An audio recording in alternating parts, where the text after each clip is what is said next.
যখন মাইয়েতকে কবরে শোয়ানো হয় তখন সে তাকে দাফন করে যাওয়া ব্যক্তিদের হাঁটার খসখস আওয়াজ শুনতে পায়। এরপরে তাকে যখন শুইয়ে দেওয়া হয়, সে যদি মুমিন ব্যক্তি হয় তাহলে তার মাথার দিকে তার সলাত এসে দাঁড়িয়ে যায়। দুনিয়াতে আপনি যে নামাজগুলো পড়েছেন, আমি যে নামাজগুলো পড়ছি, এগুলো মাথার দিকে দাঁড়িয়ে যায়। ডান দিকে চলে আসে তার সওম মানে কি? রোজা। বাম দিকে চলে আসে যাকাত। তারপরে পায়ের দিকে চলে আসবে তার আত্মীয়তার সম্পর্ক রক্ষার ইবাদত, তার এই যে অন্যান্য দান সদকা, তার নফল আমল, তার তাসবিহ তাহলিল, তার কোরআন তেলাওয়াত ইত্যাদি পায়ের দিকে চলে আসবে। এখানে একটা হাদিস এসেছে, সূরাতুল মুলক যে ব্যক্তি রাতের বেলা তেলাওয়াত করবে, কোন সূরা ভাই? তাবারাকাল্লাযী বিয়াদিহিল মুলক ওয়া হুয়া আলা কুল্লি শাইইন কাদির। এই সূরা যে ব্যক্তি রাতের বেলা করে তেলাওয়াত করবে, ইনশাআল্লাহ সূরা মুলকও কবরে তার সাথে থাকবে এবং কবর আযাব থেকে সূরা মুলক তাকে বাঁচাবে ইনশাআল্লাহ। আমি বুঝাচ্ছি যে কি অবস্থাটা হবে।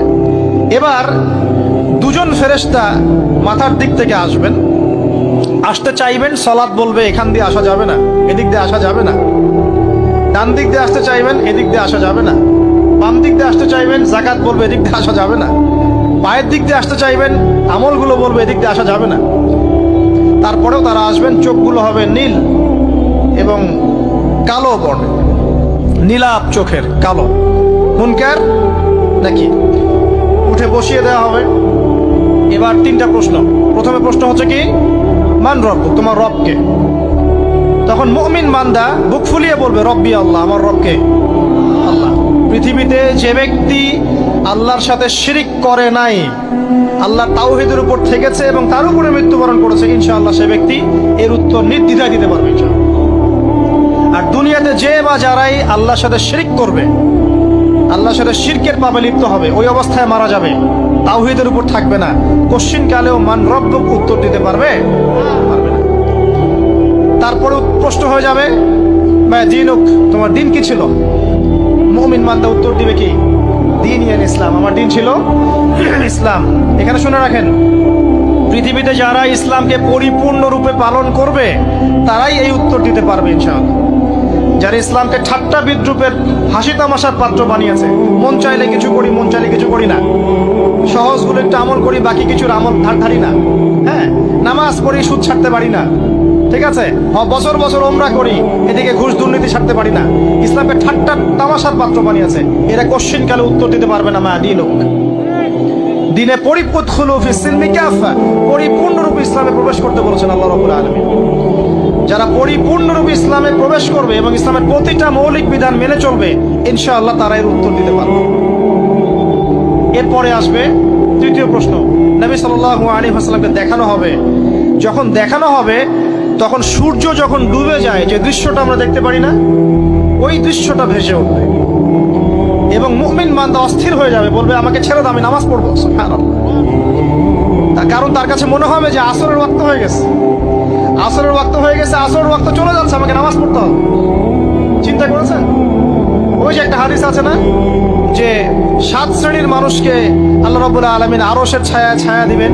তার মধ্যে এক শ্রেণীর মানুষকে, যার অন্তর মসজিদের সাথে ঝুলে থাকে, তার মন মসজিদের সাথে ঝুলেছিল, এই সূর্য ডুবে গেল বলে আমাকে ছেড়ে দাও, আমি নামাজ পড়তে যাব। তখন ফেরেশতারা বলবেন তোমাকে নামাজ পড়তে দেয়া হবে, তবে তার আগে তুমি এর উত্তর দাও। কি উত্তর? এই ব্যক্তির দিকে তাকাও। তখন নবী সাল্লাল্লাহু আলাইহি ওয়াসাল্লামকে দেখানো হবে, সাল্লাল্লাহু আলাইহি ওয়াসাল্লাম দরুদ পড়বেন। বলা হবে যে এই ব্যক্তির সম্পর্কে তোমার কি ধারণা? মান হাযা রাজুল বুইসা ফীকুম, এই ব্যক্তি কে, যাকে তোমাদের কাছে পাঠানো হয়েছিল? মুমিন ব্যক্তি নির্দ্বিধায় বলে দিবে যে তিনি হচ্ছেন আমার নবী মুহাম্মদুর রাসূলুল্লাহ সাল্লাল্লাহু আলাইহি ওয়াসাল্লাম। দেখুন, পৃথিবীতে যে বা যারাই নবী সাল্লাল্লাহু আলাইহি ওয়াসাল্লামের সুন্নতের উপর আমল করবে, ইনশাআল্লাহ সে তার উত্তর দিতে পারবে। দুনিয়াতে যারা নবীর সুন্নতের 5 পয়সা পরোয়া করছে না, তার আদর্শের 5 পয়সা দাম দিচ্ছে না, তারা কোশ্চিন কালে উত্তর দিতে পারবে না। নাম হতে পারে আব্দুর রহমান, আব্দুর রহিম, নবীর সুন্নতের ধারে না, তারা উত্তর দিতে পারবে না। নবীর সুন্নতের গুরুত্ব কত গভীর, এটা আমাদেরকে এখান থেকে বুঝতে হবে। তাই প্রিয় যুবক ভাইরা, মুসলিম ভাইরা, আমাদের জীবনটাকে নবীর আদর্শ এবং সুন্নতে ঢেলে সাজাতে হবে। সকাল থেকে সন্ধ্যা পর্যন্ত প্রতিটা কাজ করবো কার তরিকায়? রাসূলের তরিকা। নামাজ পড়বো তার তরিকায়, রোজা, সিয়াম, হজ, জাকাত, আমল, মুআমালাত, আখলাক সব কার তরিকায়? নবী সাল্লাল্লাহু আলাইহি ওয়াসাল্লামের তরিকা অনুযায়ী ইনশাআল্লাহ। আল্লাহ পাক তৌফিক এনায়েত করুন, আমিন। এবার ফেরেশতা দুজন জিজ্ঞাসা করবেন অবাক হয়ে যে তুমি কিভাবে এটা জানলে? তুমি কিভাবে এই তিনটা প্রশ্নের উত্তর দিতে পারলে? কারণ বেশিরভাগ মানুষ তো উত্তর দিতে পারবে না, বেশিরভাগ মানুষই এই উত্তর দিতে পারবে না। কারণ কিয়ামতের মাঠে 1999 জন মানুষ জাহান্নামে যাবে। নাউজুবিল্লাহ।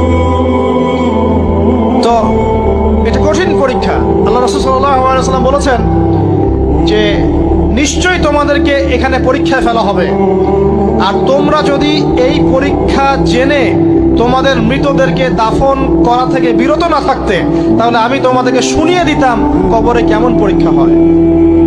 মানে যদি আমরা শুনতে পারতাম যে কবরে কেমন পরীক্ষা হয়, আমরা ভয়ে আমাদের মৃতদেরকে দাফন পর্যন্ত করতাম না। এটা নবীজি বলছেন সাল্লাল্লাহু আলাইহি ওয়াসাল্লাম। তাকে জিজ্ঞাসা করা হবে যে তুমি কিভাবে জানলে এটা? বেশিরভাগ মানুষ তো পারে না উত্তর দিতে। তখন সেই ব্যক্তি বলে বসবে, সেই ব্যক্তি বলবে যে করাতু কিতাব আল্লাহ, আমি আল্লাহর কিতাব এই কোরআন পড়েছি। মুমিন বলবে আমি আল্লাহর কোরআন পড়েছি, ফাআমানতু বিহি, আমি এর উপর ঈমান এনেছিলাম, ওয়া সাদ্দাকতু, এবং সত্যায়ন করেছিলাম।